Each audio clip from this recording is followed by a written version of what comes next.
ఈరోజు ఆంధ్ర రాష్ట్ర వ్యాప్తంగా 10వ తరగతి పరీక్షా ఫలితాలు విడుదల కానున్నాయి. ఈ పరీక్షా ఫలితాలు రాష్ట్ర ఐటీ శాఖ మరియు విద్యాశాఖ మంత్రి నారా లోకేష్ గారు పరీక్షా ఫలితాలని ఎక్స్ వేదికగా విడుదల చేయనున్నారు. చాలామంది విద్యార్థులు ఆందోళనకు గురై ఆత్మహత్యకు పాల్పడడం జరుగుతూ ఉంది. ఇది చాలా ఆందోళన కలిగిస్తున్నటువంటి విషయం. అందుకోసమనే ఈ రోజు ఈ వీడియో చేయడం జరుగుతుంది. పాస్ అయినటువంటి విద్యార్థులంతా ఉత్సాహంగా ఉంటే, ఫెయిల్ అయినటువంటి విద్యార్థులు జీవితం కోల్పోయిందనే నిరుత్సాహంతో ఆత్మహత్యలకు పాల్పడుతున్నారు. ఈ పరిస్థితి నుంచి బయటపడడానికి ఈ వీడియో చేయడానికి ప్రయత్నం చేస్తున్నాను. 10వ తరగతి ఫలితాల్లో పాస్ అయినటువంటి విద్యార్థులు విజయం సాధించినందుకు శుభాకాంక్షలు. అయితే విద్యార్థులు ఫెయిల్ అవ్వడం అంతం కాదు.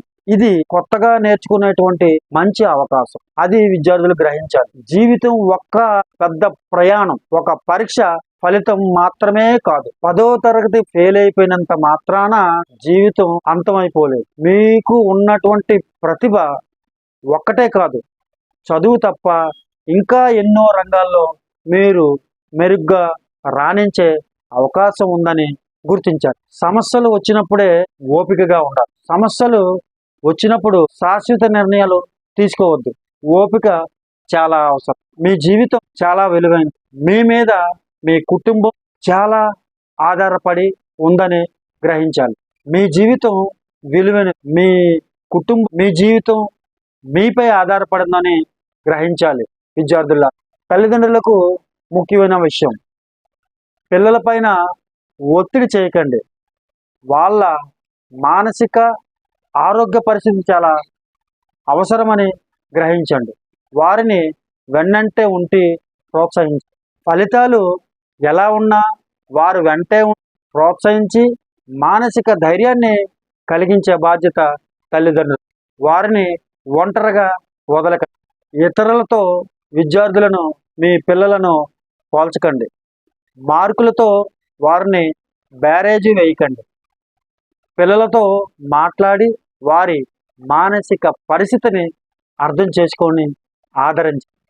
మీ పిల్లల్లో తప్పులను ఎత్తి చూపడం కాదు, ఆ తప్పులను ఎలా పిల్లలతో మాట్లాడి వాళ్ళ భావాలను అర్థం చేసుకోండి. పిల్లల్లో వాళ్ళ తప్పులను ఎత్తి చూపడం కన్నా వారి ఆ తప్పులను ఎలా మెరుగుపరుచుకోవాలో సూచన ఇవ్వండి. అయితే ఇప్పుడు ఉపాధ్యాయులు ఎలా ఉండాలో మనం చర్చించుకుందాం. విద్యార్థులను ప్రోత్సహించాలి. ఫెయిల్ అయినటువంటి విద్యార్థుల పట్ల దృష్టిని ఎక్కువగా ఉంచాలి. అలాగే వాళ్ళని మానసిక ధైర్యాన్ని కలిగించేందుకు ఉపాధ్యాయులు కృషి చేయాలి. ఉపాధ్యాయులు విద్యార్థులతో నువ్వు చేయగలవు అనే మాటని పదే పదే చెబుతూ వారిని ప్రోత్సహించాలి. ఒక్క పరీక్షతో విద్యార్థిని అంచనా వేయకూడదు అనేది మనం గ్రహించాలి. ఇక స్నేహితులు ఎలా సహకరించాలో చూద్దాం.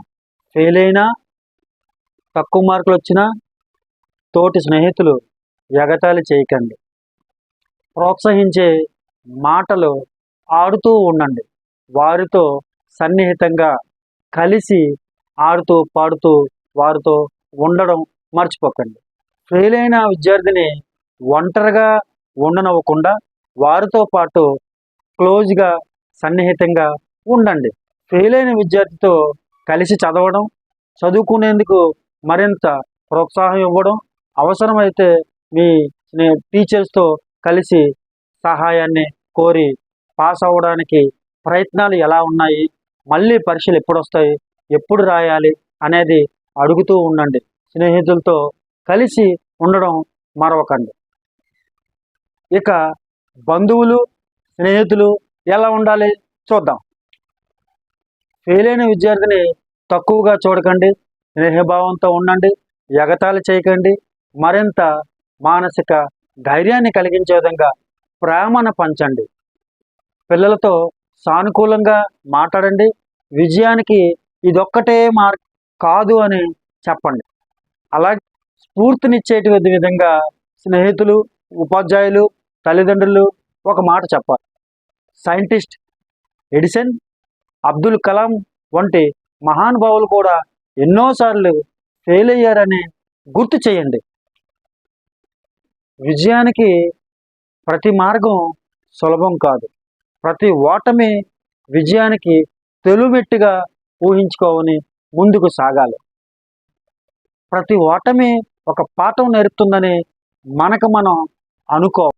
ఈరోజు పాస్ అయినా ఫెయిల్ అయినా రేపటికి ఒక మంచి పునాదిగా ఉందని గుర్తు. చివరిగా ఒక మాట చెప్పాలనుకో, జీవితం చాలా విలువైనది. ఒక్క క్షణంతో పూర్తి చేసుకోకండి, జీవితాన్ని ఎంజాయ్ చేయండి. ఒక్క పరీక్ష కోసం ఫలితాన్ని పోగొట్టుకోకండి. జీవితం చాలా విలువైనది. ఒక్క పరీక్ష కోసం విలువైన జీవితాన్ని కోల్పోవద్దని మళ్ళీ మళ్ళీ మీకు గుర్తు చేస్తున్నాను. మీకు సమస్య అనిపించినా, బాధ అనిపించినా ఖచ్చితంగా మీ టీచర్తో చెప్పండి, లేదంటే మీ తల్లిదండ్రులతో చెప్పండి, లేదంటే మీకు ఇష్టమైన మామయ్యతోనో, చిన్నాన్నతోనో, అత్తగానో, బావతోనో, బామర్దితోనో, అలాగే మీ బంధువులతోనో మీ కష్టాన్ని చెప్పండి.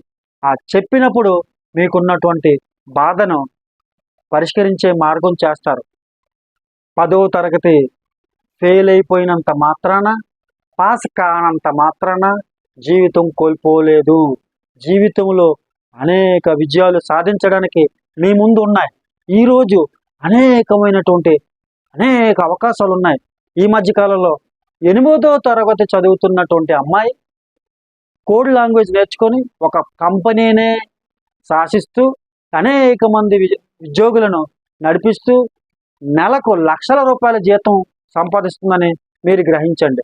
అందుకని 10వ తరగతి పాస్ అవ్వలేనంత మాత్రాన, ఫెయిల్ అయిపోయినంత మాత్రాన మీకు జరిగే నష్టం ఏమీ లేదు.